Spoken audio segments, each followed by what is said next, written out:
বাবা মারা যাওয়ার ঠিক 1 মাসের মাথায় আম্মু অন্য একজনের সাথে চলে যায়। তখন আমার বয়স 12 বছর আর আমার ছোট বোনের বয়স 5 বছর। আমি মোটামুটি বাস্তবতা বুঝলেও আমার ছোট বোনটা তখন কিছুই বোঝে না। প্রতিদিন রাতে ঘুমানোর আগে আমার বোন আমাকে জিজ্ঞাসা করে আম্মু কবে আসবে।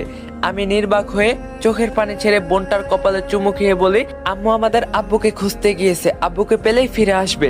আমার নাম ইয়াশা আহমেদ আর আমার ছোট বোনের নাম সোহানা ইসলাম। মা চলে যাওয়ার পর আমার কাকারা মিলে এসেছিল আমাদের ভাই বোনকে এতিমখানায় রেখে আসবে। আমি তখন এতটুকু বুঝেছিলাম কাকারা আমাদের ঘর বাড়ি নিজেদের নামে করে নিতে চাইছে। তাই আমি রাজি হইনি এতিমখানায় যেতে। আমি বলছিলাম আমার আব্বুর রেখে যাওয়া এই বাড়ি থেকে আমরা ভাই বোন কোথাও যাব না। আমি আমার বোনকে লালন পালন করব, আমাদের কাউকে দরকার নেই। কিন্তু কাকার জোরাজুরি জবরদস্তি করে আমাদের কাছ থেকে ঘরবাড়ি দলিল টিপসই নিয়ে আমাদের ভাই বোনকে একটা এতিমখানায় দিয়ে আসে শহরে।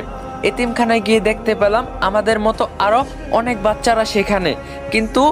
কিন্তু আমি তো এখানে থাকবো না। আমি আর আমার বোন কোনো নিয়ম শৃঙ্খলার বাধায় পড়তে চাই না। একদিন সুযোগ বুঝে এতিমখানা থেকে বোনকে নিয়ে পালিয়ে আসলাম। আসার সময় একটা বিড়াল ছানা সাথে করে নিয়ে আসে সোহানা। বিড়াল ছানার নাম দেয় জুজু। আমরা দেখতে পাই দুজন লোক চুরি করার উদ্দেশ্যে একটা বাড়ির দেওয়ালে টপকে সেখানে প্রবেশ করছে। প্রথম লোকটা টপকে ভিতরে প্রবেশ করলেও দ্বিতীয় জনের জামা দেয়ালে গেঁথে রাখা পেরেকের সাথে আটকে যায় আর সে উপর হয়ে মুখ থুবড়ে নিচে পড়ে যায়। প্রথম লোকটা বলল তরে নিয়া আয়সা ভুল হইছে আমার। দ্বিতীয় লোকটা বলল যা মাফ কইরা দিলা। প্রথম লোকটা দাঁত কটমট করে বলল ফাইজলামি করবি না, শুনছি এই বাড়িতে নাকি একটা মেয়ের আত্মা থাকে। অনেক অনেক অনেক দিন ধরে বাড়িটা বন্ধ পড়ে আছে, তাই আমরা এসেছি এই বাড়ির জিনিসপত্রগুলো চুরি করতে। আত্মা তো আর টিভি ফ্রিজ ব্যবহার করে না, খামাখা জিনিসপত্রগুলো এখানে পরে পরে নষ্ট হচ্ছে। দ্বিতীয় লোকটা বলল বাহ উস্তাদ, কি বুদ্ধি আপনার, কিন্তু এই আত্মা যদি আমাদের দেখে ফেলে চুরি করতে তাইলে কি হবে নে? প্রথম লোকটা বলল আরে গাধা, এখন গভীর রাত, আত্মা ঘুমিয়ে আছে আর আমরা চুপি চুপি সবকিছু নিয়ে বের হয়ে যাব।